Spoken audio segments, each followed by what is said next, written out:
ইউটিউবে আমাদের সিলেট জেলা সিনিয়র জজ ছিলেন, প্রধান ছিলেন, এবং গাজীপুরে সিনিয়র বিচারপতি ইউকে আগমন উপলক্ষে আসলে সংক্ষিপ্ত পরিসরে অল্প সময় ব্যবধানে আমরা প্রোগ্রামটা হাতে নিয়েছি। তো আমরা মূলত পরিচয় দেব, কথা বলবো, এবং আমাদের ফেনীর এবং আমাদের ওই অত্র অঞ্চলে যারা আছে আমরা একের সাথে পরিচয় হবো। আজকের এই প্রোগ্রামে আমরা একে অপরের সাথে মত বিনিময় করা, যদি কিছু কোনো বিষয় আপনাদের জানার দরকার থাকে আপনারা জানবেন। তো আমি আজকের এই প্রোগ্রামে আমাদের গেস্ট হিসেবে নাসির ভাই আছেন। সভাপতিত্ব করার জন্য বলবো ফেনী সমিতির সম্মানিত আহ্বায়ক জনাব অলিউল্লাহ বাচ্চু ভাইকে। আর প্রোগ্রাম পরিচালনা করবেন আমাদের রাসেল ভাই, নিজামুদ্দিন রাসেল ভাই। আর প্রোগ্রামটা সংক্ষিপ্তভাবে কেউ যদি কথা বলতে চায় আমি বলবো যে ওনাদেরকে আপনাদের হাত তুলে পরিচালকের অনুমতি নিয়ে কথা বলবেন। সংক্ষিপ্ত করে তেলাওয়াতের মধ্যে দিয়ে প্রোগ্রাম শুরু করব। তবে সেটা ঘোষণা আমাদের সম্মানিত আজকের যে প্রোগ্রাম পরিচালনা করবেন তিনি কমিটির সম্মানিত জনাব ব্যারিস্টার নিজামুদ্দিন রাসেল ভাইকে প্রোগ্রাম পরিচালনা করার জন্য আমি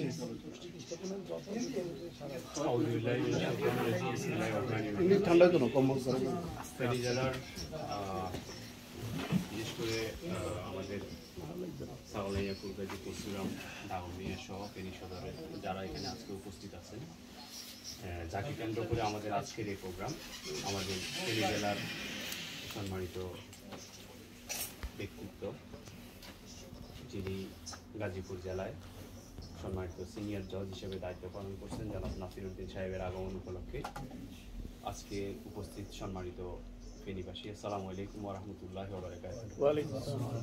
আমি যেহেতু এখানে আমরা যারা আছি সবাই মুসলিম, তো আমি পবিত্র কোরআন থেকে তেলাওয়াতের মধ্য দিয়ে আমাদের আজকের এই প্রোগ্রামের কার্যক্রম শুরু করতে যাচ্ছি। আমি পবিত্র কোরআন থেকে তেলাওয়াত করার জন্য আমাদের ফেনী জেলার আরেকটি যুবক জনাব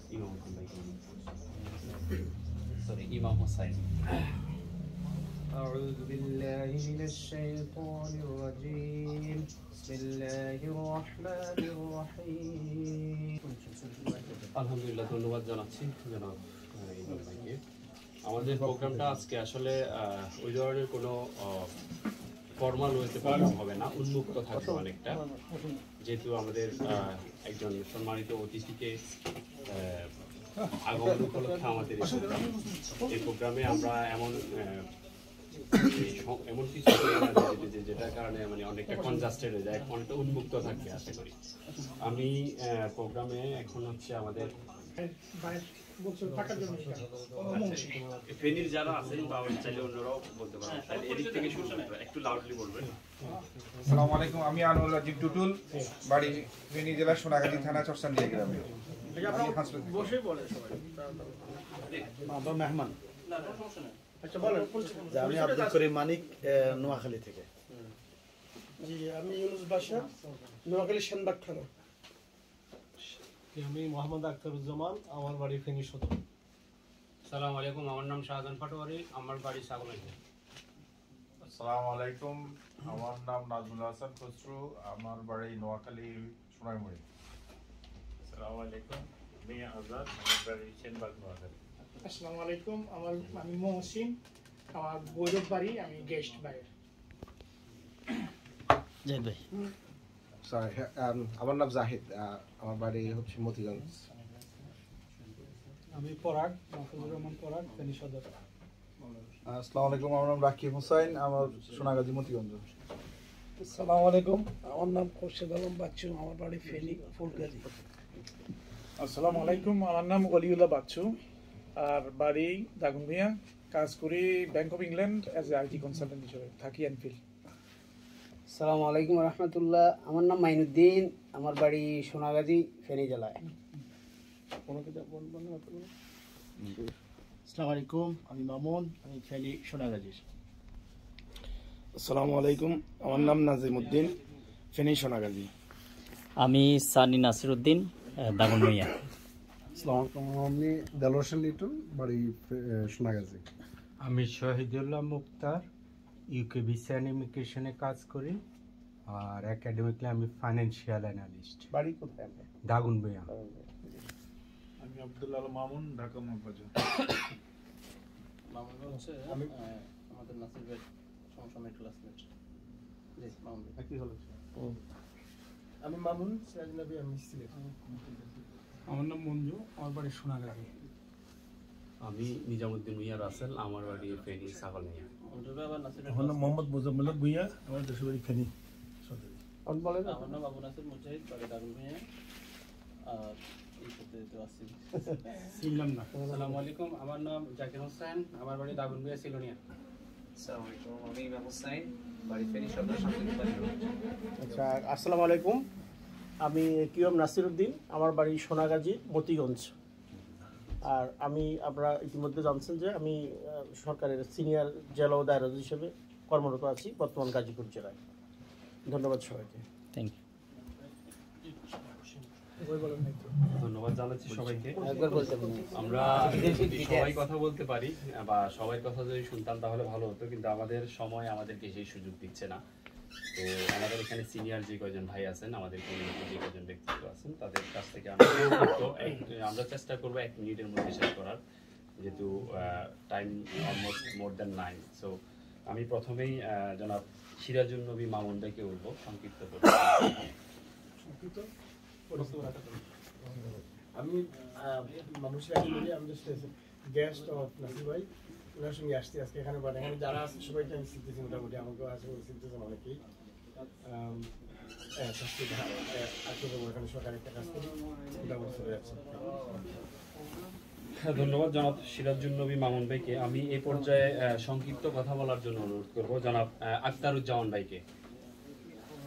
জি, আসসালামু আলাইকুম ওয়া রাহমাতুল্লাহি ওয়া বারাকাতুহু। ভাই বসেন।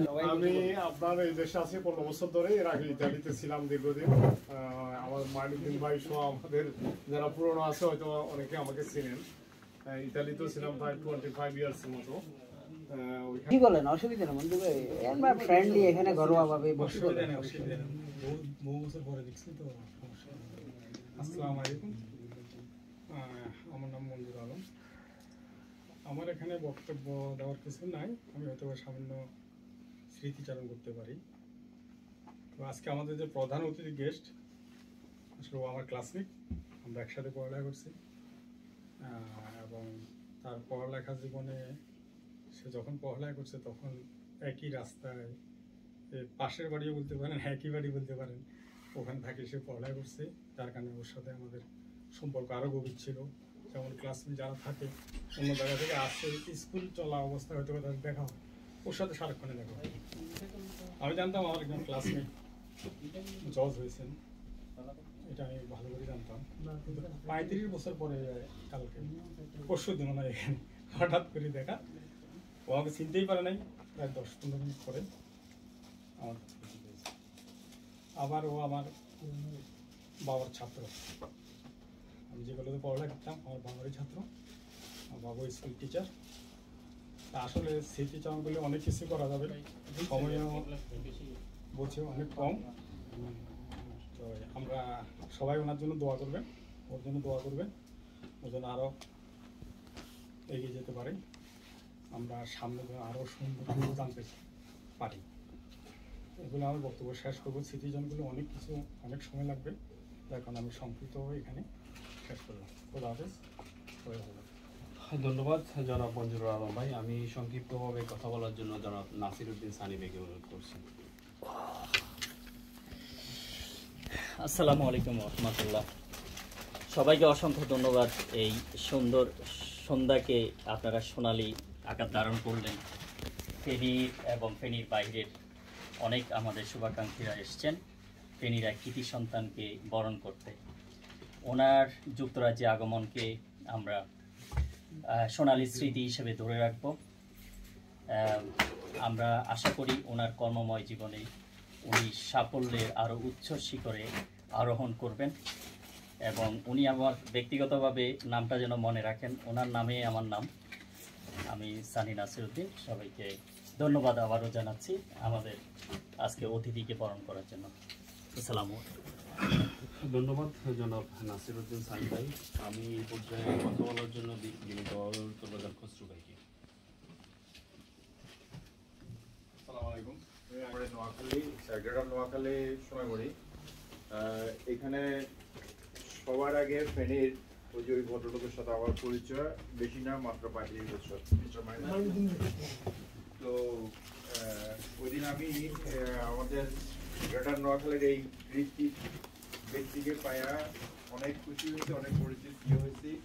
আমাদের মামুন ভাই নিয়ে আসছিলেন। আমি আসলে গ্রেটার নোয়াখালী আমাদের অনেকেই অনেক ভালো ভালো জায়গাতে বাংলাদেশে আছেন।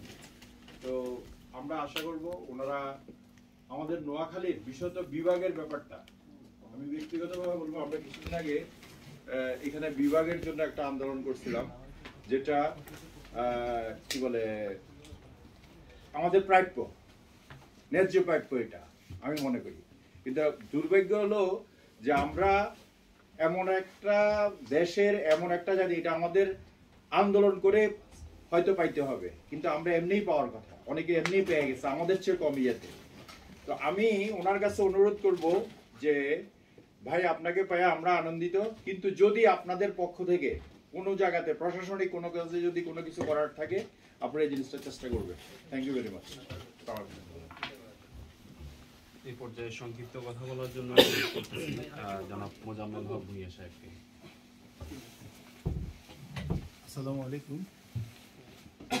আজকে যাকে উদ্দেশ্য করে আজকের এই আমাদের আয়োজন, আজ থেকে 41 বছর আগে, প্রায় 141 বছর আগে, 1984 সালে, সে যখন তখন ক্লাস 10-এ, সে ক্লাস 10-এ পড়ে, তখন আমার সাথে পরিচয়। আমি আমার চাকরি জীবনের শুরুতে আমি বাংলাদেশে কৃষি ব্যাংকে চাকরি করতাম। কৃষি ব্যাংকে প্রথম চাকরি আমার ফেনী জেলার সোনাগাজী উপজেলা সোনাগাজী এলাকাতে। সেই সুবাদে যখন প্রথম নতুন চাকরি, তার আগে আমি ছাত্র ছিলাম, মাইনুদ্দিন ভাই যেখানে ছিলেন ছাত্র জীবনে ফেনীতে, আমিও রাবপুরে ছিলাম। ওখান থেকে প্রথম সোনাগাজী যাই। যাওয়ার পরে তো স্বাভাবিক তার নতুন চাকরি, ধরুন কি কোথায় থাকবো, কোথায় কি, আমারই এক কলিগ আমাকে ঠিক করতো ওনাদের বাড়িতেই, ওনারই চাচানিতে চাচার, ওনার ওই চাষবাদ থেকে পড়ানোর জন্য। সেই সুবাদে আমার প্রথম পরিচয়। এরপরে বাংলাদেশে যতদিন ছিলাম মাঝে মধ্যে যোগাযোগ হতো, এবং সে যখন এসএসসিতে খুব ফেনী জেলার মধ্যে, ফেনী বিশেষ করে সোনাগাজী, তো তখন অনেকগুলো ভালো ভালো স্কুল, সোনাগাজী কিন্তু মতিগঞ্জ, মঙ্গলকান্দি, সোনাগাজী সব ভালো ভালো স্কুল, কিন্তু সমস্ত সোনাগাজী উপজেলার মধ্যে সে ফার্স্ট ছিল। এবং আমি তখন সোনাগাজী কৃষি ব্যাংকে, এবং আমারও মনে আছে সে আসি আমার সাথে আমরা দেখা করতে আসছি আসার পরে। তারপর তো মাসাল্লাহ, এরপরে যখন জজ হইলো, বিভিন্ন সময় মাঝে মধ্যে একটু হাই হলো হয়তো। আজকে আমি হয়তো মুজাহিদ ভাই যখন এতে দিল গ্রুপে, আমি নামটা দেখে আমার খুব আগ্রহ হলো যে আমি কিন্তু এভাবে আটটার সাথে যোগাযোগ হয় যে এইভাবে আসি দেখি। তো সে চিনতে প্রথমে একটু কষ্ট হয়েছে, কারণ তখন আমি খুব ভ্যাংলা পাত্তা ছিলাম, আমার চুল ছিল কালো, দাড়ি ছিল না, আর সে তো জানতে হবে, প্রথম চিনতে পারতেছিল না। তাই আজকে খুবই ভালো লাগলো যে বহুদিন পরে দেখা হলো আমাদের এখানে কৃতি সন্তান। আর এখন তো ধরেন ঢাকার পরে সবচেয়ে গুরুত্বপূর্ণ জেলা হলো গাজীপুর, বাংলাদেশের মধ্যে ঢাকার পরে হলো গাজীপুর। ঢাকাতে তো ধরেন সব বিচারপতিরা, বা তো আমি তো আশা করব, এবং আশা করবো সেই যোগ্যতা তার আছে ইনশাল্লাহ চাকরি, কারণ বিচারপতি হয় জজের শেষ পর্যায়ে আসি তারাই বিচারপতি হয়। আজকে যিনি মুর্তজা মজুমদার, যিনি, উনি কিন্তু আমাদের উনার বাড়ি কিন্তু ছাগলাইয়া, আপনার অনেকে জানেন, ছাগলাইয়াতে বাড়ি, ফুলগাজী, ওই তো হ্যাঁ ফুলগাজীতে বাড়ি।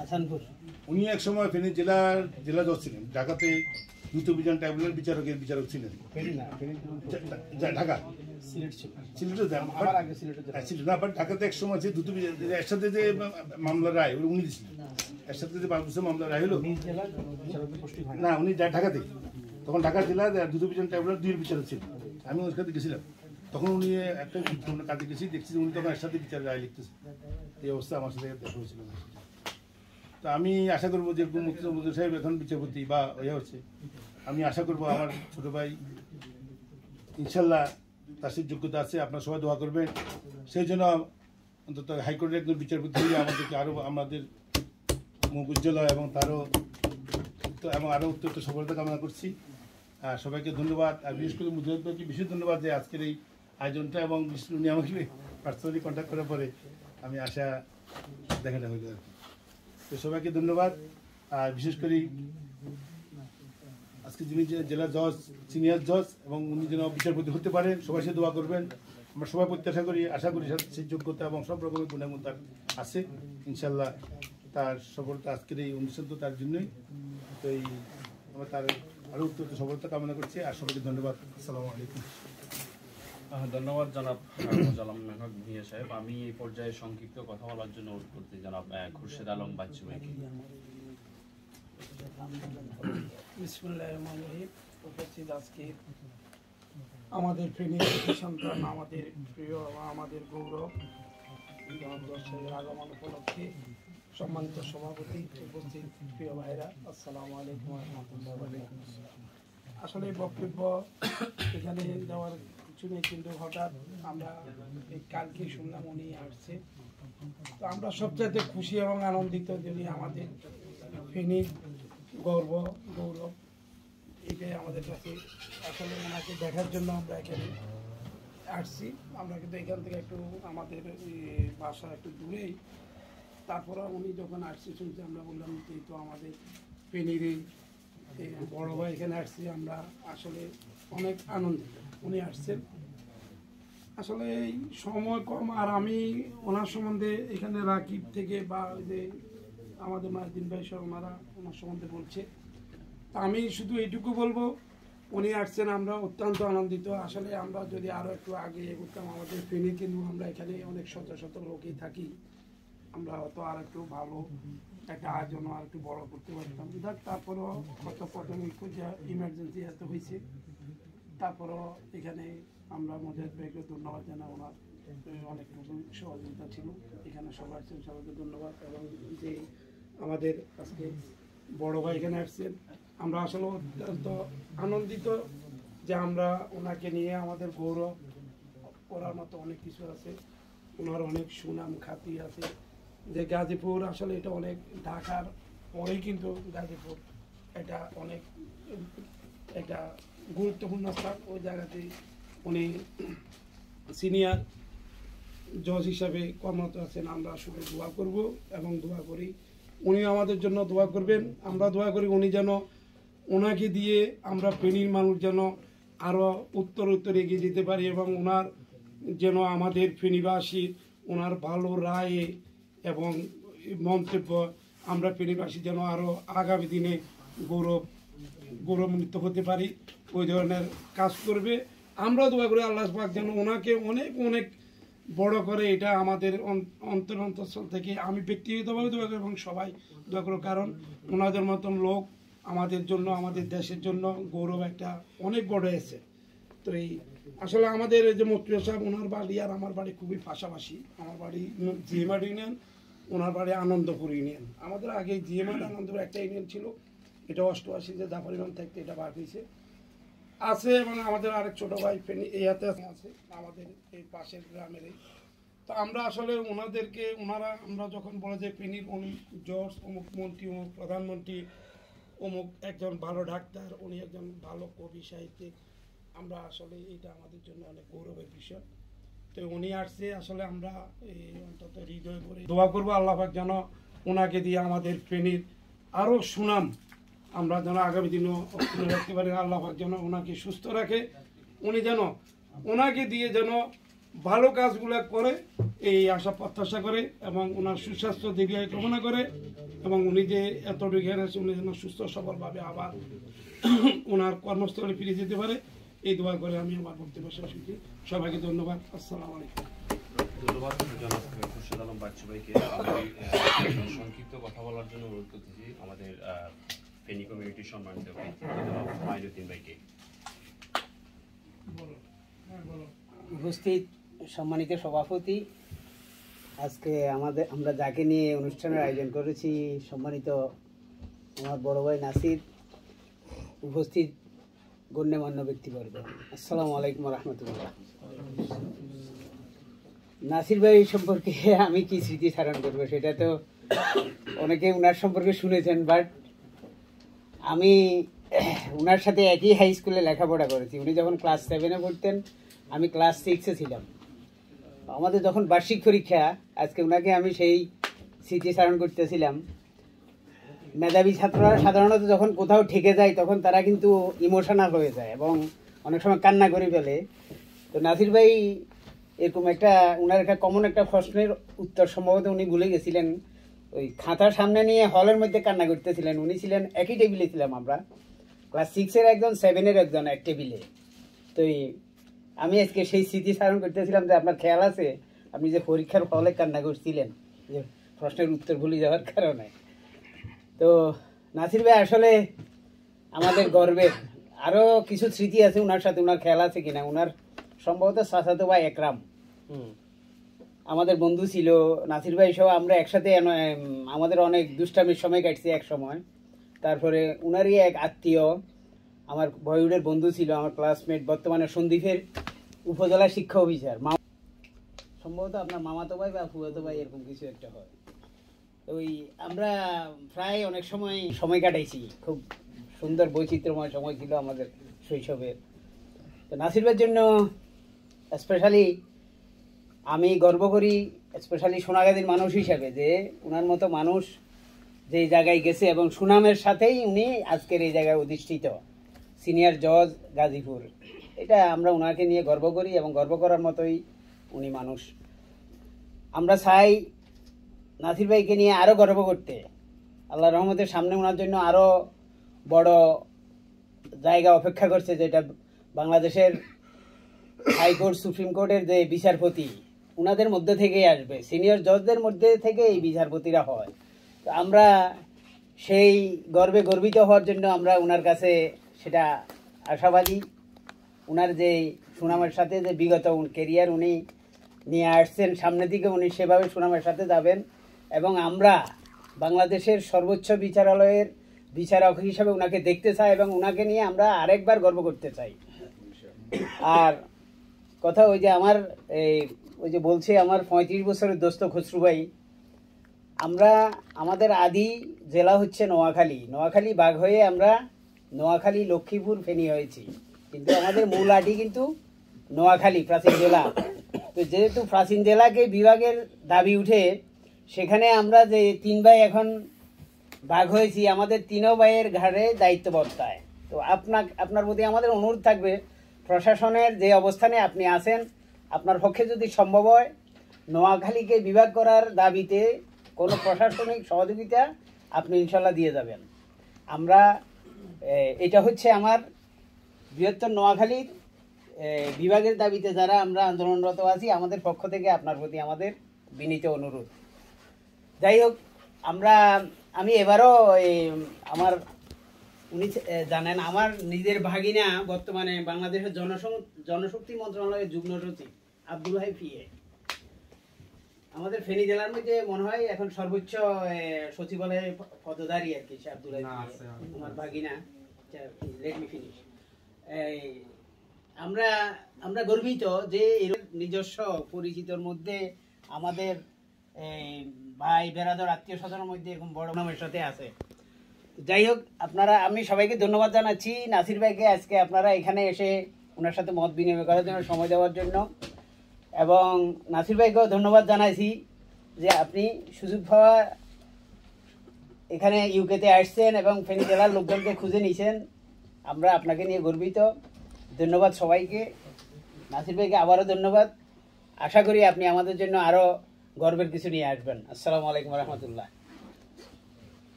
ধন্যবাদ জনাব মাইনুদ্দিন ভাই। এই পর্যায়ে আমি সংক্ষিপ্ত কথা বলার জন্য অনুরোধ করব আজকে আমাদের এই প্রোগ্রাম তিনি সভাপতিত্ব করছেন জনাব ওয়ালিউল্লাহ বাচ্চু ভাইকে। আচ্ছা ভাই বসে বল।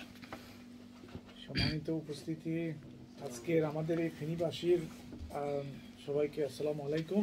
বিশেষ করে আমাদের মেহমান নাসির ভাইকে অনেক অনেক ধন্যবাদ, আমাদের মাঝে আসছেন এবং অনেক ধন্যবাদ জানাই ওনাকে যে উনি আমাদেরকে একটু সময় দিয়েছেন। আমি আসলে মুজাহিদ ভাইকে আরেকটু বেশি করে ধন্যবাদ দিই যে উনি আসলে শর্ট আমাকে গতকালকে মেসেজটা দিয়েছেন।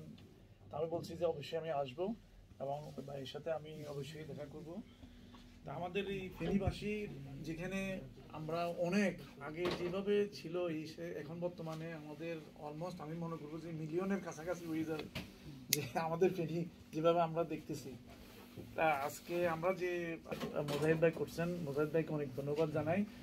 আমরা এখানে আপনাকে নিয়ে আসলে আরো কয়েকটা আমাদের বিভিন্ন এলাকা আছে, হয়তো সময়ের অভাবে হয়তো করতে পারবো না। ইনশাআল্লাহ ফিউচারে আপনার প্রতিনিধি থাকবে, যখন নেক্সট টাইম আসবেন আমরা অবশ্যই আপনাকে নিয়ে আরো ইউকের বিভিন্ন জায়গাতে করব। আমরা গর্বিত যে আপনি ফেনীবাসী, আমরা সবাই ফেনীবাসী, এবং ফেনীতে ভবিষ্যতে যে এভাবে আমরা আমাদের যে এখানে ইউকে একটা ফেনী একটা সমিতি আছে, আমরা চেষ্টা করি এই ফেনী সমিতিটাকে আরো উপরের দিকে নিয়ে এটাকে যেন আর একটু করতে পারি, আপডেট করে ফেনীর বাসীর জন্য আরো একটা অ্যাক্টিভিটিসগুলো রাখি। ফেনীবাসী যেভাবে আমরা সিলেটের মানুষ যেভাবে করতেছে, আমরা আসলে ফেনীবাসী ওভাবে করতে পারতেছি না।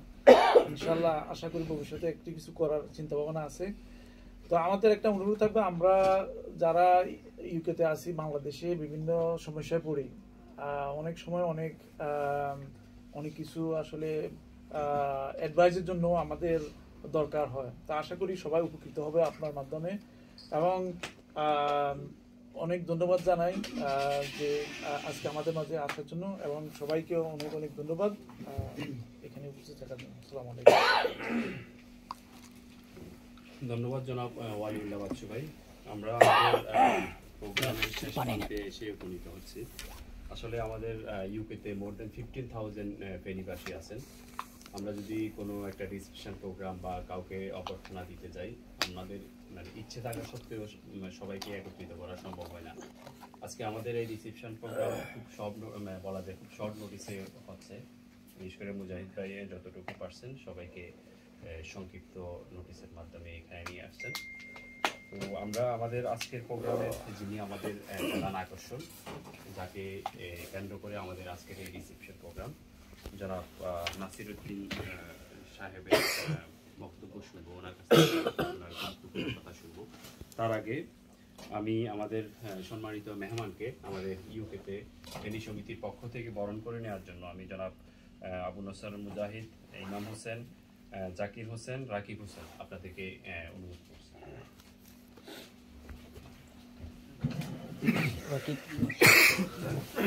রাকিব এখান দিয়ে চলে আসো।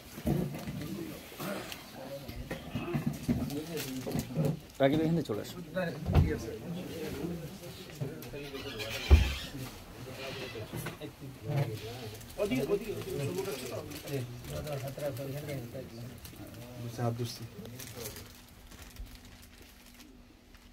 Thank you.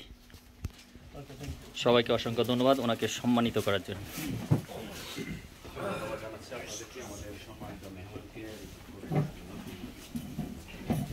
আমরা আসলে ইচ্ছে থাকা সত্ত্বেও সবার কথা শুনতে পারবো না, সম্ভব হচ্ছে না। তারপরেও কারো যদি ওনার কাছ থেকে কোনো বিষয়ে স্পেসিফিক জানার থাকে, অনুরোধ করবো 1 থেকে 2 মিনিটের মধ্যে শেষ করার জন্য। 1 মিনিট সময় দিব। ধন্যবাদ জানাচ্ছি সবাইকে আসার জন্য, আর স্পেশালি ভাইয়ের সাথে মিট করতে পেরে আসার আনন্দিত। তো উনি যেহেতু এত বড় পজিশনে কাজ করতেছেন, অবশ্যই ওনার দীর্ঘ একটা এক্সপিরিয়েন্স আছে। আমাদের ফেনীবাসী যারা লন্ডনে আছে বা ইউকেতে আছে, আমাদের কিন্তু প্রায় সময় ভাইয়া যেটা বললেন, আইনি সহায়তার জন্য কিন্তু আমাদের কিছু ডাইরেকশনের প্রয়োজন হয়। অনেক রকম ঝামেলায় থাকে, বাংলাদেশের ঝামেলা হচ্ছে কিন্তু দিক বিদিক হয়ে যায় যে কার কাছে গেলে রাইট একটা কনসালটেশন পাওয়া যাবে। সো এই ব্যাপারে যদি ভাইয়া যদি কোনো ডাইরেকশন দিতে পারে, আমার মনে হয় সবার জন্য এটা খুব কাজে লাগবে। লিস্টে নেই, it is totally unacceptable and embarrassing. যদি আমাদেরকে দিক নির্দেশনা দিবেন, আমরা কিভাবে তাদেরকে সাপোর্ট করতে পারি সো দ্যাট তারা তাদের ক্যারিয়ারটাকে গ্রো করতে পারে, এই বিষয়ে যদি একটু আলোকপাত করেন। Thank you. ধন্যবাদ ইমাম হোসেন ভাই। শহীদ ভাই কিছু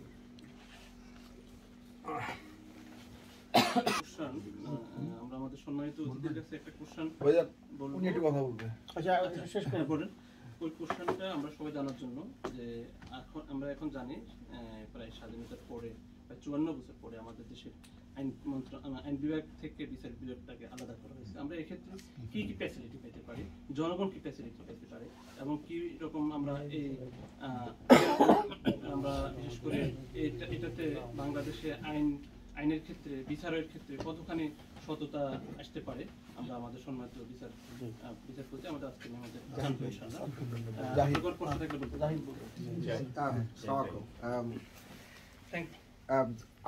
আমার আজকে এখানে একটা সুযোগ হয়েছে কথা বলার জন্য।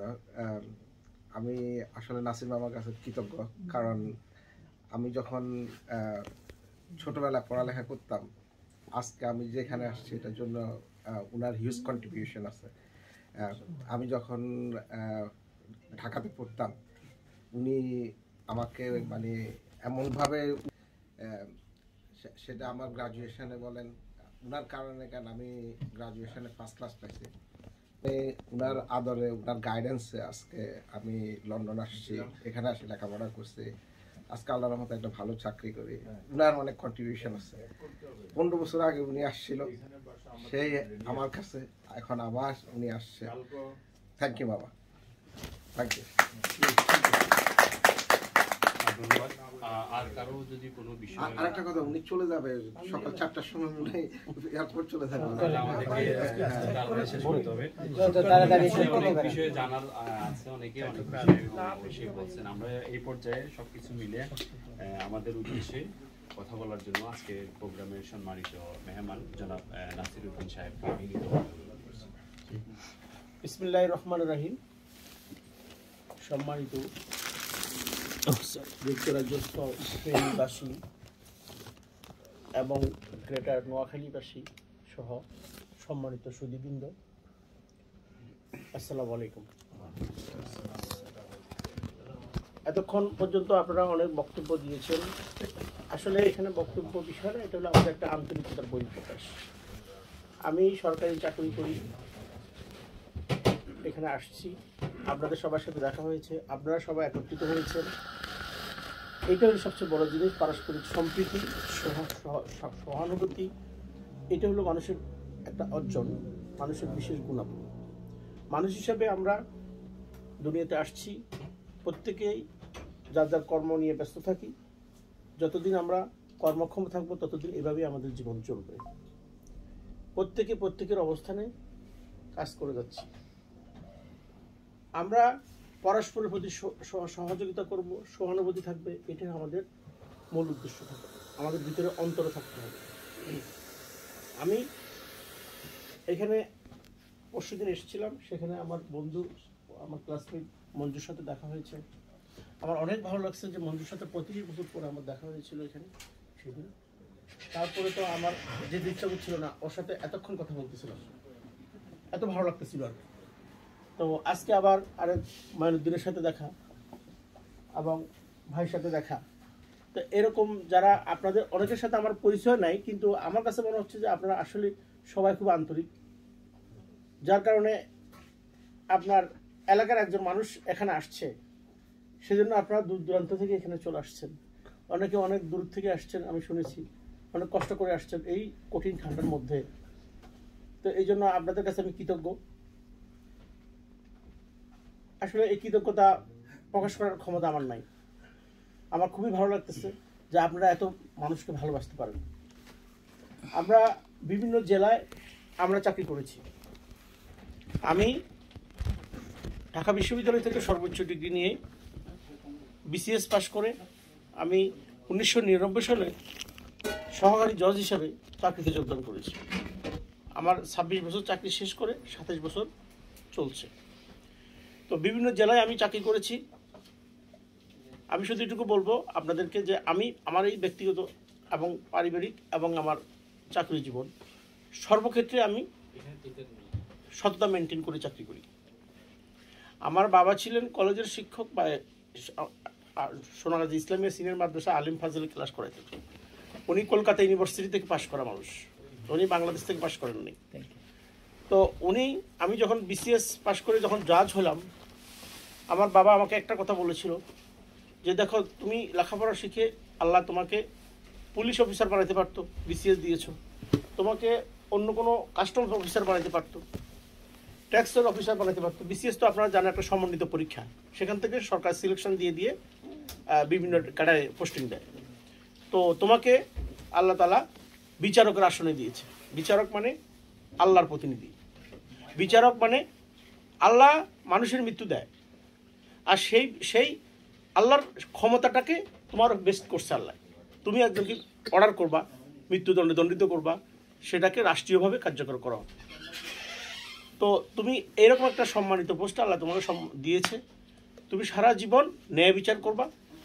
তোমার জানা মতো যদি তুমি চাকরি জীবনে যেদিন জয়েন করছো সেদিন থেকে যেদিন চলে যাবা সেদিন পর্যন্ত যদি তুমি তোমার জানা মতো তুমি ন্যায় বিচার করতে পারো, বিনা বিচারে তুমি বেঁচতে যাবা। আর এই চাকরি জীবনে যদি একদিনও তুমি ডিজনেস্টি করো, একটা দিনও যদি তুমি তোমার ন্যায় বিচার থেকে বিচ্যুত হও, তাহলে আর যেতে পারবা না। হিসাব তোমার করতেই হবে, হিসাব তোমাকে দিতেই হবে। তো এটা এই জন্য বলছি, আমার বাবার এই কথাটা আমার মাথার মধ্যে তখন আমি ধারণ করেছি, এবং সেভাবেই আমার চাকরি জীবনটা আল্লাহর রহমতে আমি অতিবাহিত করে যাচ্ছি আপনাদের সবার দোয়ায়। এর আগে আমি একটু বলি, আমি কোনো রাজনৈতিক মতাদর্শের কথা বলি না।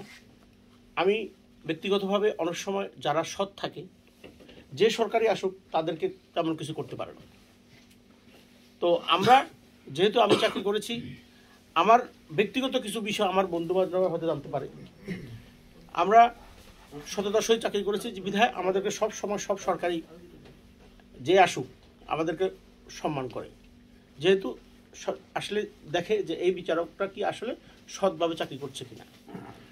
একটা জিনিস মনে করবেন, যখন যারা বিচারক থাকে তাদের অন্য সার্ভিসের চেয়ে বিচারকদের প্রতি মানুষের এক্সপেকটেশন বেশি থাকে।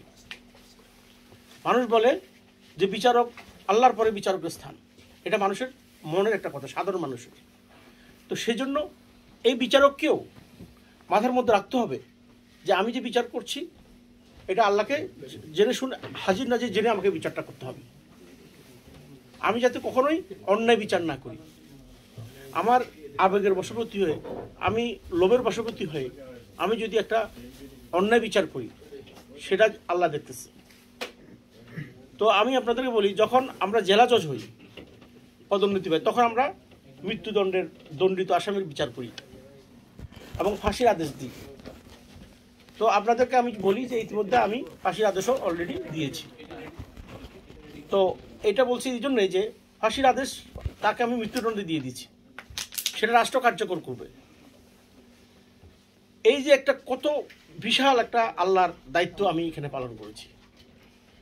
তো সেই ক্ষেত্রে যদি আমার কোনো ভুল হয়, সেটা আল্লাহর কাছে আমি দায়ী হব, যদি আমি ইচ্ছাকৃত ভুল করি।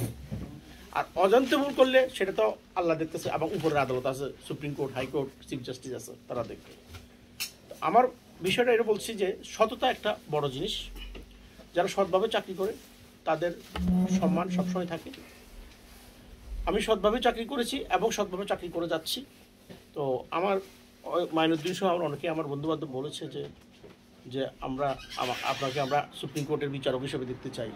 সবই রিজিকের মালিক আল্লাহ। আল্লাহ নির্ধারণ করবে কোন ব্যক্তি কখন কোথায় অবস্থান করবে। এটা আপনারা কেউ বলতে পারবো না 5 মিনিট পরে আমাদের কি অবস্থা হবে, কোন অবস্থায় আমরা থাকবো, আমরা বলতে পারবো না। তো সেই জন্য আমরা সবসময় আল্লাহকে স্মরণ রেখে চলবো, আমি মনে করি। আর যেহেতু আমি আপনাদেরকে এটুকু বলতে পারি যে আমার এই পুরো চাকরি জীবনটাই আমি অনেস্টি মেনটেন করে করছি, বিধায় আমার আইন মন্ত্রণালয়, আমার বিভাগ এখন সেখানে যাই, আমার কথা যখন বলবেন যে এই ব্যক্তিটা কেমন, এই জজটা কেমন, আমার বিশ্বাস যে এই কথাটা কেউ বলতে পারবে না যে এরকম সাহস কারো এখনো তৈরি হয় নাই যে এই লোকটা ডিজনেস্টি ওখানে করেছে। কেউ ওরকম, আমার বিশ্বাস যে কোনোদিন কেউ এটা বলার কোনো সাহস নেই। আমি ইতিমধ্যে তো অনেক জায়গায় চাকরি করছি, যেমন চিটংয়ের মতো জেলায়, সারা চিটংয়ের আমি চিফ মেট্রোপলিটন ম্যাজিস্ট্রেট, যেটাকে আমি CMM, ওই চাকরি করেছি, ওখানে পোস্টিং ছিলাম। তারপরে আপনার চিফ জুডিশিয়াল ম্যাজিস্ট্রেট ছিলাম, তারপরে মহানগর দায়রা জজ ছিলাম, তারপরে সিনিয়র জেলাও দায়রা জজ ছিলাম, এখনও সিনিয়র জেলা দায়রা জজ হিসেবে এক জেলা থেকে আরেক জেলায় এভাবে কাজ করে যাচ্ছি। তো আমার এই চাকরি জীবনে আমি আপনাদের কিছু কথা বলবো এই জন্য যে আমি বিচারক হলেও আমি পাশাপাশি আমার এলাকার, আমার লোকজনের কখনো কোনো সমস্যা যদি আমার কাছে আসে, আমি সেটা খুব অন্তর থেকে নিই। কারো যদি কোনো লফুল প্রবলেম থাকে, আমি সেটা খুব অন্তর থেকে নিই, আমি সেটাকে সমাধান করার চেষ্টা করি। আমি জীবনে অনেক করেছি, আমি এটা হিসাব দিতে পারবো না, আমি অনেক করেছি। মানে যখনই যার কোনো লফুল কোনো সমস্যা, আমি আবার লফুল ছাড়া তো আমি করতে পারবো না, কারণ আমাকে তো আল্লাহ সেই পারমিশন আমাকে দেয়নি। আমি আইনগত যদি কারো বিপদ হয়, সমস্যা হয়, অনেক মানুষ আছে আমাদের দেশে মানে বিচার প্রার্থী হয়, কিন্তু সে তার লফুল রাইট থেকে সে বঞ্চিত হচ্ছে, সে মামলার বেড়াজালে পড়ে যাচ্ছে। আমাদের দেশে আসলে আপনারা অতটুকু শুনতেছেন, জানছেন যে একটা মামলা শুরু হলে এই মামলা শেষ হইতে চায় না। এই মামলা একবার শুরু হলে সে মামলা দীর্ঘদিন চলতে থাকবে। হয়তো এই মামলাটা সামান্য একটু মনোযোগ দিলেই 3টে শুনানিতে শেষ হয়ে যাবে, কিন্তু এত মামলার জট থাকে, ওই জজ সাহেব ওটা পড়ে দেখার সময়ও থাকে না। ক্লার্ক যেভাবে লিখে নিয়ে যায়, আজকে শুনানি হয় নাই, আগামী এত তারিখ, উনি শুধু একটা ইনিশিয়াল দিয়ে শেষ করে দিচ্ছে, উনি ওটা পড়ার সময় থাকে না। এরকম অনেকে ফেস করে। যেমন আপনি তো লয়ারকে নিয়োগ দিয়েছেন, লয়ার আসে আপনাকে টাকা দিয়ে দিয়েছে, সকালবেলা যখন আপনি লয়ারের চেম্বারে গেলেন, লয়ারকে ফি দিয়ে দিয়েছেন, লয়ার সাহেব তো চিন্তা করলো যে এই মামলা শেষ তো আমি ওনাকে বলবো না, এটা যার 3টে একটা পরের ডেটে শুনানি করা যাবে, সেটা শেষ করা যাবে, সেটা উনি বলবে না। তো এই ক্ষেত্রে আপনি বঞ্চিত হচ্ছেন। এই ক্ষেত্রে এরকম ক্ষেত্রে আমার কাছে যখন অনেক মানুষ আসছে, আমি সাথে সাথে সে জজ সাহেবকে, ম্যাজিস্ট্রেট সাহেবকে ফোন করে বলেছি, আর যিনি আমার কাছে সাহায্য পাচ্ছে বলছে যে আপনার কাগজপত্র নিয়ে আসুন, আমি একটু দেখি ইউ আর রাইট আর রং। আমি যদি দেখি যে আসলে সে বঞ্চিত হচ্ছে, আমি সে অনেক জায়গায় আমি বলছি জজ সাহেবকে এই বিষয়টা এরকম।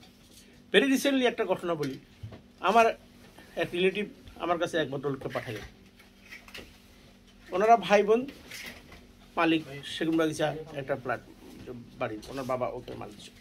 ভাই বোনের অন্য সমস্যার কারণে এখন ভাই বোনের বিরুদ্ধে মামলা করে দিয়েছে, ফৌজদারি মামলা, তাও কি 380 সেকশন, মানে চুরির মামলা কি দিয়ে এরকম একটা দিয়ে ভাইকে পাশায় দেওয়ার জন্য, বোনকে, বোনের জামাইকে, বোনের ভাগিনাকে, 3জনকে আসামি দিয়েছে। 9 বছর এই মামলা চলছে, অথচ এই মামলা 2 দিনে শেষ হয়ে যাওয়ার কথা। আমার কাছে নিয়ে আসলো, আমি দেখলাম আসলে তো এটা অবিশ্বাস্য একটা ঘটনা। এরকম করে চুরির মামলা, ভাই বোনের বোনের জামাই সহ ভাইয়ের বাসায় এসে মারামারি করে নাকি সব চুরি করে নিয়ে গেছে।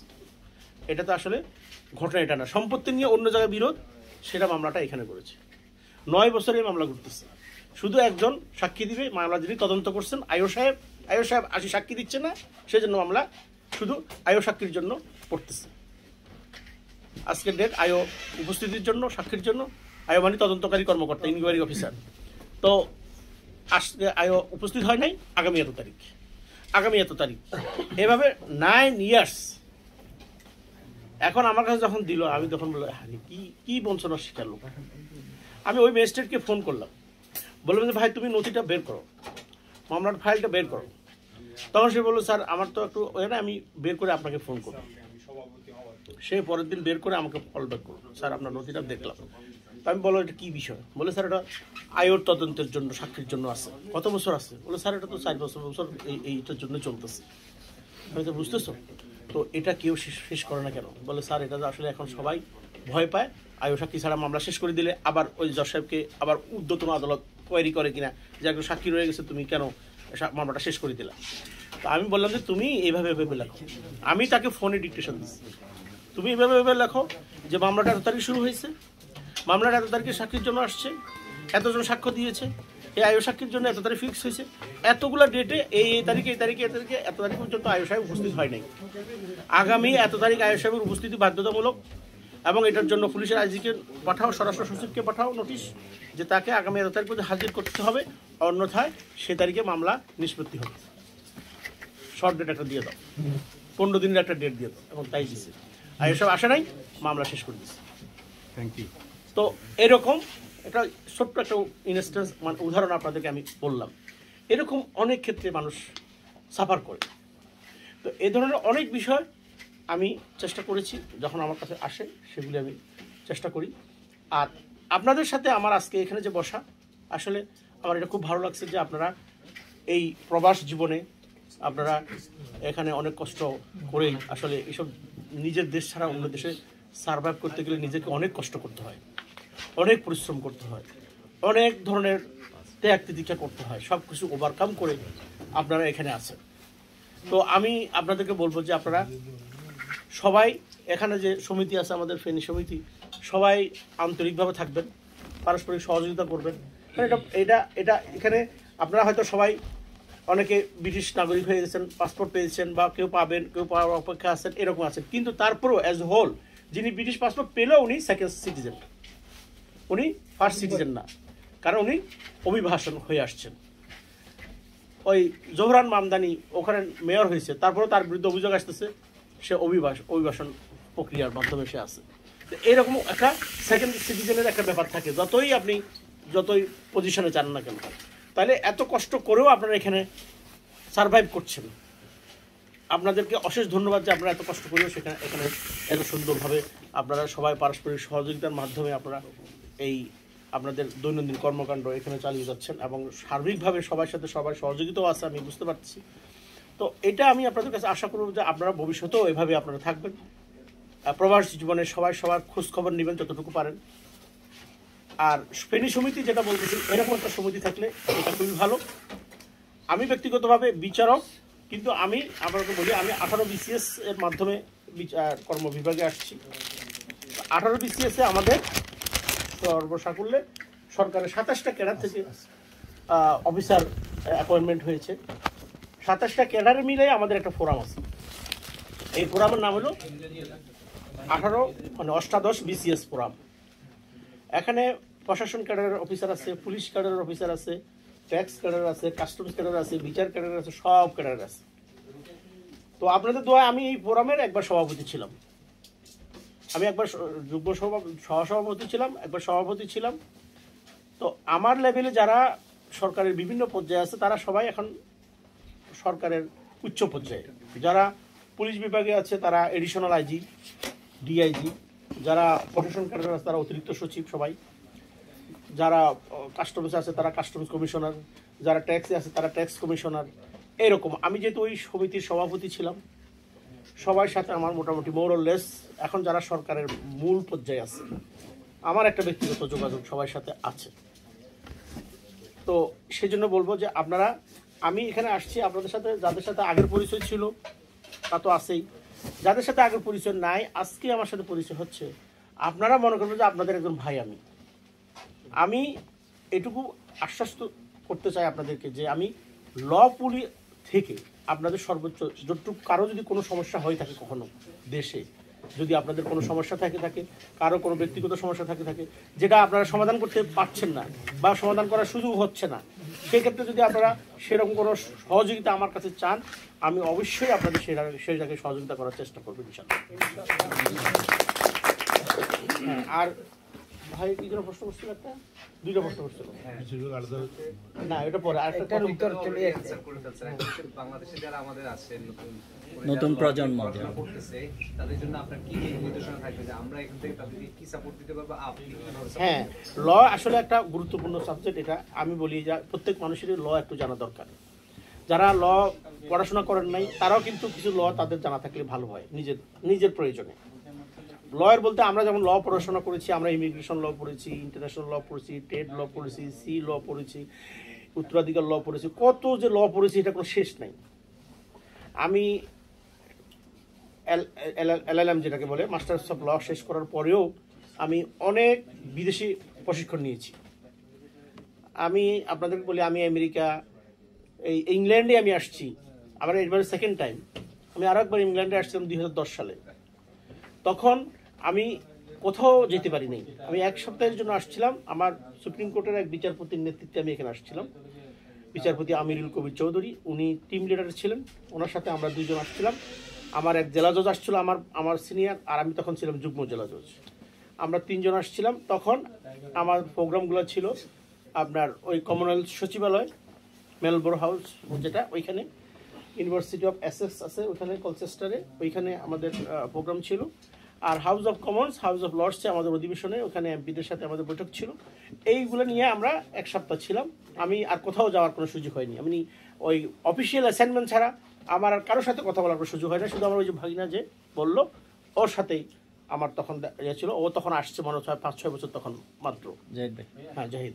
ও তো এই জন্য বলছি যে তখন ব্যস্ত ছিলাম, অনেক বেশি অফিসিয়াল প্রোগ্রামে আসছিলাম, তখন ওই সবার সাথে মেশার সুযোগ হয়নি। এই জন্য বলবো যে লর যে বিষয়টা সবার জানা থাকা দরকার। আর বর্তমান যারা প্রজন্ম আছে তারা যদি ল পড়াশোনা করে তারা দুইটা বিষয় আছে। ল পড়াশোনা করলে আইনজীবী হিসেবে প্র্যাকটিস করার একটা সুযোগ আছে, আবার এই বিচারক হিসাবেও আসার সুযোগ আছে। এখন আমাদের বিচার বিভাগ, ওই আরেকজন বললো যে বিচার বিভাগ স্বাধীন হওয়ার পরে এখন সুপ্রিম কোর্ট সচিবালয় আলাদা হলো, তাহলে বিচার বিভাগ স্বাধীন হওয়ার পরে রাষ্ট্র কীভাবে উপকৃত হবে, জনগণ কীভাবে উপকৃত হবে, সেটার বিষয়ে একটা প্রশ্ন ছিল। সেটা হলো এরকম যে এতদিন পর্যন্ত বিচার বিভাগ ছিল সরকারের অধীনে, অর্থাৎ আইন মন্ত্রণালয় থেকেই বিচার বিভাগ, বিচারকদের বদলি, পোস্টিং এগুলো নিয়ন্ত্রণ করা হতো। যার কারণে সরকারের হাতে যখন থাকে, সরকার তাদের একটা দৃষ্টিভঙ্গি ওখানে একটা প্রতিফলন করে, এটা অস্বীকার করার কোনো জো নাই, চেষ্টা করে যেভাবে হোক, কিন্তু ওটা সরকারের নিয়ন্ত্রণে ছিল। এখন এই গত সপ্তাহে মানে গতকালকেই সুপ্রিম কোর্ট সচিবালয় উদ্বোধন করা হয়েছে। অর্থাৎ সুপ্রিম কোর্ট সচিবালয় হওয়ার মানে হলো বিচারকরা এখন সরাসরি সুপ্রিম কোর্টের অধীনে চলে যাবে, অর্থাৎ সরকারের অধীনে আর থাকবে না।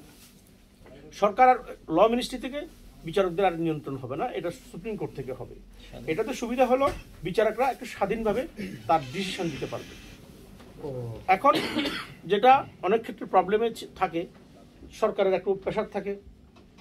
আপনারা তো এটা ভালো করেই জানেন, যখন যে সরকার থাকে সেই সরকার অনেক সময় বিশেষ করে ম্যাজিস্ট্রেটদেরকে প্রেশারে রাখে যে বিরোধী দলীয় যারা থাকবে তাদেরকে সবসময় জেলের মধ্যে রাখবা, আর যারা সরকার দল তাদেরকে কখনোই অ্যারেস্ট হবে না, অ্যারেস্ট হলেও সাথে সাথে জামিন হয়ে যাবে।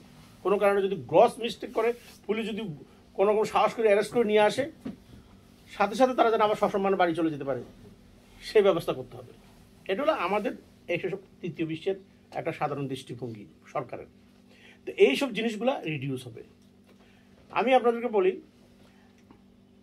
গত 5 আগস্টের ঘটনার আগে মনে করেন আমি 2 বছর ছিলাম সিলেটের জেলা জজ। ওইখানে জেলা জজ মানে আমি 1 বছর ছিলাম সিলেট মহানগরের জন্য মহানগর দায়রা জজ, পরের বার ছিলাম জেলা দায়রা জজ, পুরো জেলার চার্জ। তখন এই সরকারের তরফ থেকে আমাদের কাছে বহু চিঠি গেছে, বিশেষ করে আপনার এই যে ইলেকশনটা কবে করলো 24 জানুয়ারি মনে হয় না, জানুয়ারি 7 তারিখ 24 সালের। ওই সময় চিঠি গেল যে কি বিএনপি এবং জামাত তাদের যত আছে মামলা আছে, এটা অলরেডি একেবারে সব জেলায় দেওয়া হয়েছে যে এই মামলাগুলো দ্রুত নিষ্পত্তি করে এদেরকে সবগুলোরে সাজা দিয়ে দাও, সাজা দিয়ে দাও, চিঠি দেওয়া হয়েছে। আমরা হিসাব করে দেখলাম আমাদের ওখানে এরকম প্রায় 250-300 মামলা আছে ওই জেলায়। আমি তো ওই জেলার বিচার বিভাগের চিফ, তো আমি আপনাদেরকে এখন বলি আমরা একটা মামলার রায় দিইনি, কারণ ওই মামলাগুলো রায় দেওয়া যাবে না। ওই মামলাগুলোর মধ্যে কোনো অভিযোগ নাই। অভিযোগ যেটা দিচ্ছে পুলিশে কি করছে, 200 আসামিকে দিয়ে দিছে, 300 আসামি দিয়ে দিছে এক মামলায়, 300 আসামি এক মামলায় 300 আসামি। তো তাদের বিরুদ্ধে অভিযোগ কি, তারা দলবদ্ধ হয়ে ওই করছে সেই করছে, ককটেল পাঠাইছে, বোমা ফুটাইছে, এগুলোর বিচারে কিছু নেই, কিন্তু সরকার প্রেসার দিচ্ছে এগুলোকে সাজা দিয়ে দাও। তাহলে ওই সময় যদি আমরা এগুলো বিচার করি তা আমি কি বিচার হইলাম? ওর তো কোনো ইনগ্রিডিয়েন্টস নাই। সরকারের প্রেসারে যদি আমি ওই বিচারের রায় দিয়ে দিই, হ্যাঁ, তবে কয়টা কেউ কেউ বিভিন্ন জায়গায় দিয়েছে আমি শুনেছি, তো সেটা ভিন্ন জিনিস, কিন্তু ম্যাক্সিমাম ওগুলো হয়নি। যার কারণে ওই মামলাগুলো আসলে এখন আর নাই। এই 5 আগস্টের পরে মামলাগুলো সব বেশিরভাগ মামলা, কারণ ওগুলোর ভিতরে আসলে কোনো মেরিট নেই, কোনো কিছুই নেই। তো এই একটা ঘটনা বললাম আর তো এইরকম অযথা হয়রানি। এই আমরা বিচারক হইলেও যে আমি সবসময় যে সরকার আমাকে যেভাবে চালাবে আমি যে খালি সরকারের কথা শুনবো তা না। তো আমরা যে সরকারের কথাটা তখন শুনি নাই, রায় দিয়ে দিই নাই, যারা দেয় নাই হয়তোবা 2-4 জনে দিয়েছে, অল্প কয়টা, 1-2টা আমি শুনেছি যে 2-3-4টা মাত্র আমার রায় হয়েছে, আর বেশ শুধু ঢাকাতে যেগুলো ছিল, আর যারা সারা দেশে ছিল কেউ এটা শুনে, কারণ এখানে তো কোনো মেরিট নেই, এটা কি বিচার হবে, কি সাজা দিবে এটা? হ্যাঁ, 200, 250, 500 আসামি, কারো কোনো নামে কারো কোনো বিরুদ্ধে কোনো সুনির্দিষ্ট অভিযোগ নেই। দলবদ্ধভাবে তারা একসাথে গেছে, ওরা মিছিল করছে, গাড়ি পোড়াইছে, ককটেল পাঠিয়েছে। কে পাঠিয়েছে? আপনি কে? আসামি নাম দিয়ে দিছে এতজন, আরো অজ্ঞাত 300। তো এরকম অনেক ঘটনা। তো এগুলি কোনো বিচার তখন কেউ করে নাই আমাদের বিচার, আমি দেখেছি ওরাও হয় নাই। আমি বিশেষ করে আমার ওই জেলায় একটা রায় হয় নাই তখন। পরে 5 তারিখের রাতের বেলায় সব ওই কানেকশানে যত হাজতে ছিল সবাই বের হয়েছে ওই 5 তারিখ রাতেই, কারণ তাদের বিরুদ্ধে তেমন কোনো গুরুত্বপূর্ণ অভিযোগ নয়, শুধু আটকে রাখা হয়েছে। তো এই কথাগুলো বলছি এই জন্য যে আমাদের দেশের বিচার ব্যবস্থাটা এভাবে চলে। এটা আমার প্র্যাকটিক্যাল অভিজ্ঞতার কথা বলতেছি। এখন কি আর চলবে? এখন চলবে কিনা সেটা এই যে সুপ্রিম কোর্ট সচিবালয়টা হলে এই জিনিসগুলো থেকে আপনারা উত্তরণ হবেন, মানে এই জিনিসগুলো হওয়ার সম্ভাবনা অনেক নাই বললেই চলে। এখন সুপ্রিম কোর্ট সচিবালয় যেটা গ্যাজেট হয়েছে এবং এটা সম্ভবত আজকে উদ্বোধন হয়েছে, আর সামনে হয়তোবা এটা আমার মনে হয় এটা জনবল নিয়োগ হবে, এটা অপারেশনে যখন যাবে এটা অপারেট হবে, তখন এই যে কথাগুলো বললাম না, এই ধরনের হয়রানিমূলক বিষয়গুলো থেকে এই জনগণ অনেক মুক্তি পাবে, অনেকটা রিমিডি পাবে। এটা এটা এটা একটা ভালো দিক, ভালো লক্ষণ। এবং বিচার বিভাগ পূর্ণ স্বাধীনতায় আসলো। এতদিন কিন্তু বিচার বিভাগ স্বাধীন হয় নাই। বিচার বিভাগ একটা এমন একটা বিভাগ যেটাকে স্বাধীনভাবে রাখতে হবে। 2-4টা অফিসার তো মিসগাইড হবেই, তারা অনৈতিক কাজে চলে যাবে, তারা হইতে পারে। সব জায়গায় কিন্তু আপনি 100% ভালো জিনিস সবাইকে আশা করতে পারেন না। 100 জনের মধ্যে 10 জন খারাপ হয়ে যেতে পারে, 90 জন তো ভালো থাকতে হবে। তো এখন অবস্থাটা সেরকম। আমি এইটুকু বলবো যে স্বাধীন বিচার বিভাগে এই এখন যেটা সুপ্রিম কোর্ট সচিবালয় হবে, এটা যদি পূর্ণ অঙ্গভাবে কার্যকর করতে পারে, কার্যকর হয়, তাহলে এই জিনিসটা আমাদের দেশের মানুষ একটা ন্যায় বিচার পাবে এবং হয়রানিমূলক যে সমস্ত মামলাগুলো হয় এগুলো থেকে তারা নিষ্কৃতি পাবে, অব্যাহতি পাবে। অনেকাংশে এই ধরনের মামলা আর হবে না। কারণ এই ধরনের মামলা হওয়ার পরে, কারণ কোনো মামলা হওয়ার পরে কগনিজেন্স নিতে হয়, পুলিশ নিয়ে আসুক, যদি ম্যাজিস্ট্রেট বলে যে না আমি এটা কগনিজেবল অফেন্স না, সে এটা রিজেক্ট করে দিতে পারে।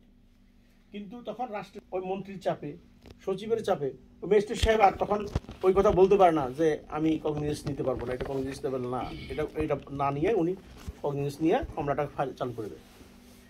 এই জিনিসটা কিন্তু এখন আর হওয়ার সুযোগ নেই, কারণ তো মন্ত্রী ফোন করতে পারবে না। মন্ত্রী ফোন করলে সে শুনবে না, বা না শুনলে তাকে কিছু করতে পারবে না। যেমন আমরা যারা খুব সাহসী বিচারক ছিলাম, আমি কিন্তু ব্যক্তিগতভাবে আমি খুব সাহসী বিচারক, এই জন্য বলি, কারণ আমি তখনও ওই মন্ত্রীর ফোন আমি শুনতাম না, শুনি নেই। একটার জন্য আমাকে খুব থ্রেট দেওয়া হয়েছিল এক সময়, আনিসুল হক ওই একটা মানুষকে জামিন দেওয়ার জন্য, মানে সে হলো দুদকের মামলার বড় রকমের একটা আসামি, আমাকে বহু প্রেশার দেওয়া হয়েছিল ওকে জামিন। আমি বলি না, এই মামলার এই আসামিটা আমি হবে না, এবং দিই নেই। এরকম অনেক বিচারক আছে খুব সাহসী, কারণ আমার সাহস আছে যে আমাকে কখনো ধরতে পারবে না। আমি একটু আগে বলেছি যে আমার এখনো যান, আপনার ল মিনিস্ট্রিতে যান, জিজ্ঞেস করেন, আমি যদি এখন সিনিয়র, আমার সবাই চিনি, এখন মোরলে সবাই আমাকে চিনে। তো এখন আমার কথা জিজ্ঞেস করেন, আমি তো বলছি যে আমার বিশ্বাস যে কেউ বলতে পারবো না যে এই মানুষটা ওইখানে দুর্নীতি করে আসছে, এই প্রমাণ কেউ দিতে পারবে না। এটুকু সৎসাহস আছে, ওই আমার বাবা যে বলছে সেজন্য আমি এটা মাথার মধ্যে রাখছি। আমার 27 বছর চাকরি শেষ, আর 2.5-3 বছর চাকরি আছে। যদি সুপ্রিম কোর্টের বিচারক যদি হয়ে আল্লাহ তা দিয়ে আপনাদের দোয়া রিজিকে রাখে তো গেলাম, না গেলে আর এই সময় চাকরি। তো এর মধ্যে আমি বিশ্বাস করি যে আল্লাহর কাছে শুধু আল্লাহ যাতে সুস্থ রাখে, এবং যতদিন চাকরি করে আসছি সততার সহিত, সেইভাবে যাতে বাকি সময়টাও সুন্দরভাবে সততার সহিত চাকরি করতে পারি, আমার জন্য আপনারা সে দোয়াটাই করবেন, আপনাদের কাছে সে দোয়াটাই চাচ্ছি। হ্যাঁ, আর যেহেতু মানুষের একটা ইচ্ছা থাকে যে সর্বোচ্চ পর্যায়ে যাওয়ার জন্য, সেটা মানুষের সুপ্ত ইচ্ছা থাকে, আল্লাহর কাছে প্রেয়ার থাকে। আল্লাহ যদি সে প্রেয়ার মঞ্জুর করে, সেটা আল্লাহর কাছে শুকরিয়া, এবং আপনাদের কাছে সেইটাও দোয়া চাইবো, আপনারা সেটাও যেন আমার জন্য দোয়া করবেন, যাতে করে আমার ছোট ভাই মাইনুদ্দিন বলছে, আমার বন্ধু মঞ্জু বলছে, আপনারাও সেভাবে সবাই বলছেন। আমি বিশ্বাস করি যে আপনাদের সবার মুখের দোয়া আল্লাহ শুনতে পারে, মানুষের মুখের দোয়া আল্লাহ শুনে, কারণ আমরা সবাই আল্লাহর বান্দা। আল্লাহ বলছে তুমি আমার কাছে চাও, তখন তোমাকে আমি দেবো। তো সেই জন্য বলছি যে ভবিষ্যতে যাতে আরও ভালোভাবে সততার সহিত দায়িত্ব পালন করতে পারি, জনগণকে একটা ন্যায় বিচার দিতে পারি, জনগণ যাতে আমার দ্বারা উপকৃত হয়, আমি যাতে করে জনগণের উপকার করতে পারি, সে বিষয়ে আল্লাহ যাতে আমাকে তৌফিক দেয়, আমি যাতে সেভাবে কাজ করতে পারি। আর একটা বিষয় ওই খুসরু ভাই বলছে যে, আর ওনারা বলছে যে আমাদের বিভাগ বাস্তবায়ন, সেটা আসলে একটা আমাদের মৌলিক দাবি হওয়া উচিত আমি মনে করি। কারণ নোয়াখালী তো আসলে অনেক পুরনো একটা জেলা, তো এটা যদি কুমিল্লা জেলা হয়ে যায়, বিভাগ হয়ে যায়, ওই ময়মনসিংহ বিভাগ হয়ে যায়, ফরিদপুর বিভাগ হয়ে যায়, তাহলে আমাদের নোয়াখালীর সমস্যা কোথায়? নোয়াখালী তো আরও পুরনো, এবং আপনারা হয়তো বা অতটা জানেন না, নোয়াখালী ফেনী এই দুই জেলার, লক্ষ্মীপুরের একটু কম আছে, অনেক অফিসার আছে, এবং প্রশাসন, পুলিশ, বিচার সর্বক্ষেত্রে আমি তো বললাম আমরা আমাদের আবার দুটো সমিতি আছে। একটা হলো 18 BCS ফোরাম, এটা সরকারের সকল ক্যাডারের সমিতি অ্যাসোসিয়েশন, আর আমাদের গ্রেটার নোয়াখালী কর্মকর্তা ফোরাম, ফেনী, নোয়াখালী, লক্ষ্মীপুর, এই জেলার যত কর্মকর্তা আছে উচ্চ পর্যায়ের, এটার নাম হলো গ্রেটার নোয়াখালী কর্মকর্তা ফোরাম। এই ফোরাম আমরা গঠন হয়েছে 1996 সনে, তখন আমি চাকরিতে আসিনি, এটা আমাদের সিনিয়ররা করছে, আমরা পরবর্তীতে এটার সাথে যোগ দিয়েছি। এই কমিটিতে গেলে দেখা যায় যে আমাদের গ্রেটার নোয়াখালীর কত বড় বড় অফিসার আছে। তো এটা আমি এখন আসছি যে আপনারা অনেকে আমাকে চিনেন না, এখন চিনলেন, দেখলেন, এরকম আরও এরকম অনেক অফিসার আছে বিভিন্ন ক্যাডারে, কেউ আছে প্রশাসনে, কেউ আছে পুলিশে, কেউ কাস্টমসে, কেউ ইনকাম ট্যাক্সে, এরকম বিভিন্ন সরকারের সার্ভিসগুলোতে এরকম অনেক বড় বড় কর্মকর্তা আছে।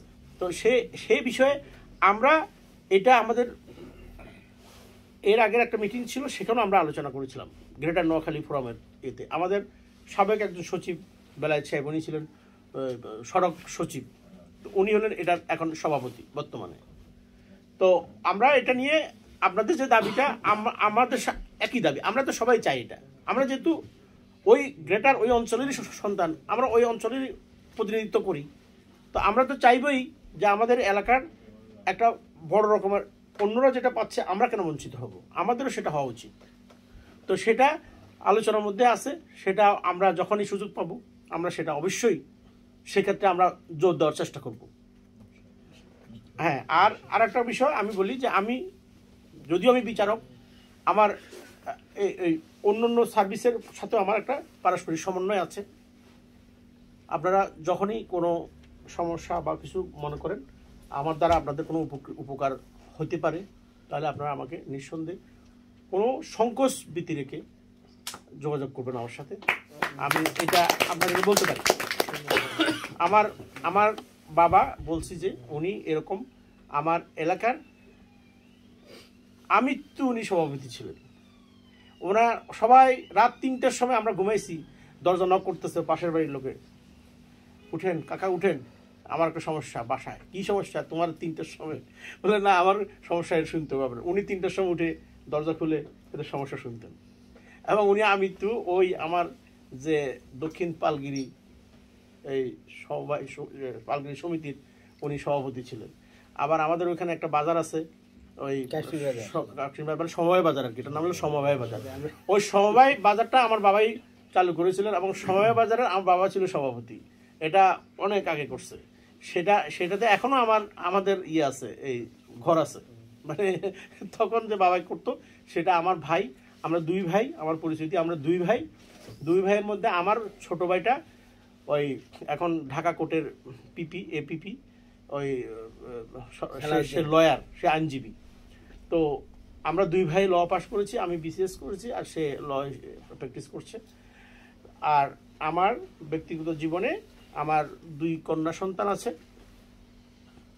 আমার বড় মেয়ে এখন আপনার ওই খুলনা প্রকৌশল বিশ্ববিদ্যালয়ে পড়ে। সে বিকারুন্নেসা স্কুল থেকে মেট্রিক এবং ইন্টারমিডিয়েটে বোর্ড স্ট্যান্ড করেছে। এখন সে কুয়েটে বায়োমেডিক্যাল ইঞ্জিনিয়ারিংয়ে পড়ে, এবং সে first year, second year, third ইয়ারে সে ফার্স্ট ক্লাস ফার্স্ট, এখন ফাইনাল ইয়ারে আছে, এবং সে ডিন অ্যাওয়ার্ড পেয়েছে ওই ইউনিভার্সিটি কর্তৃক। তো আপনারা আমার সন্তানদের জন্য দোয়া করবেন। ও ছোটো মেয়ে, আবার আমার ক্লাস 9-এ পড়ে বিকারুন্নেসা স্কুলে। তো এই হলো আমার পরিবার। আমার ওয়াইফ ঢাকা বিশ্ববিদ্যালয় থেকে, সে BSc অনার্স মাস্টার্স, ওই কুমিল্লার বিশিষ্ট একজন ছিল, নাম করা IGP ছিল অনেক আগে, ABMG কিবরিয়া সাহেব, উনি পুলিশের মহাপরিদর্শক ছিলেন, IG। ওনার ভাগ্নি হলেন আমার স্ত্রী। তো ওনাদের বাড়ি হলো কুমিল্লা শহরে মুন্সেফ বাড়ি, এটা একটা নাম করা বাড়ি, কুমিল্লা ভিক্টোরিয়া কলেজের সামনে ওদের বাড়ি। তো এই হলো আমার পরিবার। আপনারা আমার পরিবারের সবার জন্য দোয়া করবেন, আমার জন্য দোয়া করবেন। আপনারা সবাই ভালো থাকবেন। আসছি আপনাদের এখানে অল্প 4 দিনের সফর। আসলে আমার মূল প্রোগ্রামটা হলো আমেরিকাতে। আমি সকাল 8টায় ফ্লাইট আমার এই আমেরিকার জন্য। তো ইতিমধ্যে আমি আসার সময় আমি ওই সেনজেন ভিসাও নিয়েছিলাম, যার কারণে আমি ওই মামুন ভাইকে বললাম। তো আমরা যেদিন আসছি সে পরের দিনে আমরা নেদারল্যান্ড চলে গেলাম। নেদারল্যান্ড থেকে বেলজিয়াম হয়ে আমরা প্যারিসে আসলাম। আমরা যাওয়ার সময় বাই এয়ারে গেলাম, আসার সময় ট্রেনে আসলাম, যার কারণে আমরা ঘুরে মোটামুটি এগুলো শেষ করে আসছি 2 দিনে।